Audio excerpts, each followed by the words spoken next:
ঝালকাঠিতে ভয়াবহ সড়ক দুর্ঘটনা। মুহূর্তের মধ্যেই দুমড়ে মুচড়ে গেল রিকশা। ঘটনাস্থলেই প্রাণ হারালেন এক রিকশা চালক। কিভাবে ঘটল এই মর্মান্তিক দুর্ঘটনা, শেষ পর্যন্ত দেখুন পুরো ভিডিও।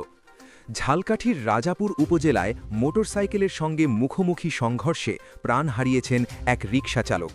শনিবার দুপুরে উপজেলার সমবায় এলাকায় ঝালকাঠি পিরোজপুর আঞ্চলিক মহাসড়কে ঘটে এই মর্মান্তিক দুর্ঘটনা। নিহত ব্যক্তির নাম খলিলুর রহমান, বয়স প্রায় ৪৫ বছর। তিনি উপজেলার পুটিয়াখালী এলাকার বাসিন্দা এবং ইমান আলী খানের ছেলে বলে জানা গেছে। পুলিশ ও প্রত্যক্ষদর্শীদের তথ্য অনুযায়ী রাজাপুর উপজেলা সদর থেকে ভান্ডারিয়াগামী একটি ব্যাটারি চালিত রিকশা সমবায় এলাকায় পৌঁছালে বিপরীত দিক থেকে দ্রুত গতিতে আসা একটি মোটরসাইকেলের সঙ্গে প্রচণ্ড সংঘর্ষ হয়।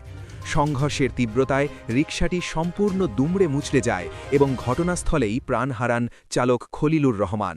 ঘটনার খবর পেয়ে দ্রুত ঘটনাস্থলে পৌঁছে পুলিশ মরদেহ উদ্ধার করে থানায় নিয়ে যায়। এ বিষয়ে রাজাপুর থানার ওসি নজরুল ইসলাম জানান, দুর্ঘটনায় মোটরসাইকেল আরোহীও আহত হয়েছেন। তাকে স্থানীয় হাসপাতালে প্রাথমিক চিকিৎসা দেওয়া হয়েছে। তিনি আরও জানান, দুর্ঘটনা কবলিত রিকশা ও মোটরসাইকেল দুটি পুলিশ হেফাজতে নেওয়া হয়েছে এবং পুরো ঘটনার আইনগত প্রক্রিয়া চলমান রয়েছে।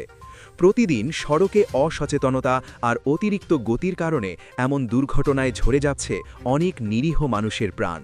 একটু সতর্কতা হয়তো বাঁচাতে পারে একটি পরিবারকে, একটি জীবনকে।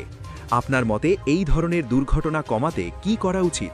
কমেন্টে আপনার মতামত জানাতে ভুলবেন না।